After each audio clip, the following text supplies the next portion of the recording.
Hello everyone, welcome to my another blog. And আজকের ব্লগে থাকছে অনেক সুন্দর একটা জায়গা। আপনারা যদি সিডনিতে থাকেন তাহলে এই প্লেসটা মাস্ট ভিজিট করবেন, কারণ খুবই নাইস অ্যান্ড ফটোজেনিক একটা জায়গা। আর আমার গ্যালারি একদম ফুল, সো আমি জানি না এত পিকচার আমি কবে পোস্ট করব। সো আমি সকাল সকাল রেডি হয়ে বের হয়ে গেলাম। আর আজকে সাথে আছে আমার আরো দুইটা বোন, আমার আরো দুইটা সিস্টার। সো আজকে 3 সিস্টার মিলে অনেক ঘোরাঘুরি করবো। অ্যান্ড অলমোস্ট চলে আসছি। এটা হচ্ছে এই গার্ডেনের একদম বাহিরের সাইডটা। এখানে অলরেডি দেখা যাচ্ছে অনেক চেরি ব্লসম ফ্লাওয়ার। তারপর টিকিট কেটে প্রথমে আমরা দেখলাম এখানে অনেক সুন্দর সুন্দর ময়ূর। একদম কাছ থেকে দেখেছি, এরকম এত ক্লোজলি এত সুন্দর করে কখনোই দেখিনি। অ্যান্ড লুক কি সুন্দর করে দাঁড়িয়ে আছে এখানে। তারপর সামনে যেয়ে দেখি অনেক চেরি ব্লসম, যেটা আসলে দেখতে অনেক সুন্দর লাগছে। আর এখানে অনেক ভিড় ছিল। আমরা অলরেডি সিজন শেষ হওয়ার পর আসলাম, বাট একদম পিক সিজনে কিন্তু আরো অনেক বেশি ভিড় থাকে। এখানে দুইটা ওয়ে ছিল, একটা হচ্ছে চেরি ব্লসমের যে ওয়েটা এন্ড এটা আরেকটা রাস্তা। এখানে মেইনলি খুব সুন্দর একটা লেক আছে, যে লেকটা অ্যাকচুয়ালি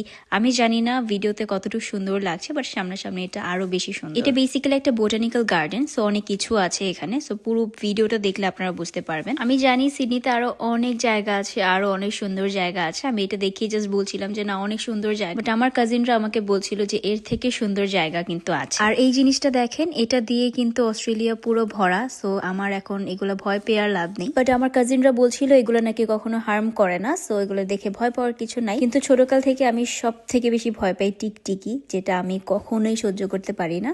যে রুমে টিকটিকি আছে আমি ওখানে নাই, বাট এখন এগুলোর সাথে কিভাবে ইউজ টু হব সেটা আমি এখনো বুঝতে পারতেছি না। সো কথা বলতে বলতে দেখেন কত সুন্দর সুন্দর ভিউ দেখাচ্ছি। এন্ড এটা হচ্ছে লেকের আরেকটা পাশ থেকে। এই সাইডটাও আমার কাছে সব থেকে বেশি ভালো লাগছে। তারপর সামনে যেয়ে দেখি এখানে চেরি ব্লসম ফ্লাওয়ার গুলা অনেক আছে, বাট চেরি ব্লসমের যেহেতু আমি অলরেডি অনেক সুন্দর সুন্দর পিকচার নিয়েছি, সো এখানে আমার খুব একটা পিকচার নেওয়া হয়নি। দেন এই পাশটা হচ্ছে পুরা একদম সিলেটের মতো দেখতে, সিলেটের চা বাগানের মতো। আমি আসার আগে অনেক ট্রাই করেছি একটু সময় বের করার, একটু ঢাকার বাইরে যাব, বাট কোনোভাবে আমি সময় মেলাতে পারিনি। বেসিক্যালি এই লেকটা আপনারা যে পাশ থেকেই দেখবেন সে পাশ থেকে দেখলেই ভালো লাগবে।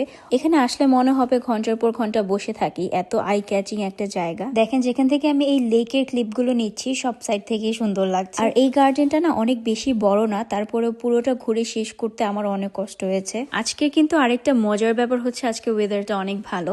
আসলে অস্ট্রেলিয়াতে ওয়েদারের একদমই ঠিক নেই, সো অনেক চিন্তা ভাবনা করে দেন বের হইতে হয়। দেন যাচ্ছি এই গার্ডেনটার আরেকটা পাশে, এটা হচ্ছে একটা অ্যানিমাল সাইড। সো ফাইনালি দেখতে পেলাম অস্ট্রেলিয়ার ক্যাঙ্গারু, যেটা দেখার ইচ্ছা আমার অনেক দিন ধরে ছিল। নর্মালি সব জায়গায় কিন্তু ক্যাঙ্গারু দেখা যায়, বাট এই পার্কগুলোর এগুলা একটু সেফ, ওরা হচ্ছে হার্ম করে না কাউকে। সুন্দর পাখির সাথে ওরা এরকম করে শেয়ার করে খাচ্ছে। দেন দেখলাম এই অ্যানিমালটা, এটার নাম আমি দেখিনি আসলে কি লেখা ছিল ওখানে। আর এই ক্যাঙ্গারুটা ওর বাচ্চাটাকে আদর করতেছিল, যেটা হচ্ছে ওদের ওই পকেটের মধ্যে থাকে। আমি জাস্ট দেখছিলাম ওরা আসলে কি করে। আই গেস ওরা ট্রেন করা, দ্যাটস ওয়াই একটু শান্ত স্বভাবের। তারপর ঘুরতে ঘুরতে এই জায়গাটাতে আসলাম, এখানে পাখিরা হচ্ছে খেলা করতেছে। দেন অনেকক্ষণ হাঁটার পরে দেখি এখানে একটা জোন আছে। এই জোনটাতে পিপল আর অ্যালাউড, বাট এখানে স্নেকস আছে। সো এখানে ক্লিয়ারলি লেখা আছে যে এখানে ব্ল্যাক স্নেকস আছে, যেটা দেখলে আপনারা মুভ করতে পারবেন না। ওয়েট করে যখন স্নেকটা চলে যাবে দেন হচ্ছে ইউ ক্যান মুভ। সো পুরো পার্কটা আমাদের দেখা শেষ। এখন যাচ্ছি আমরা খাওয়া দাওয়া করতে, বিকজ এত বড় একটা গার্ডেন ঘুরে আমরা সবাই টায়ার্ড। দেন গিয়েছিলাম এই রেস্টুরেন্টটাতে, এটা হচ্ছে একটা লেবানিজ রেস্টুরেন্ট। দেন এখান থেকে খাওয়া দাওয়া করে আমরা সবাই টায়ার্ড, আমি অনেক বেশি টায়ার্ড ছিলাম। সো এক্সট্রা করে আমার আর কোনো ক্লিপ নেওয়া হয়নি।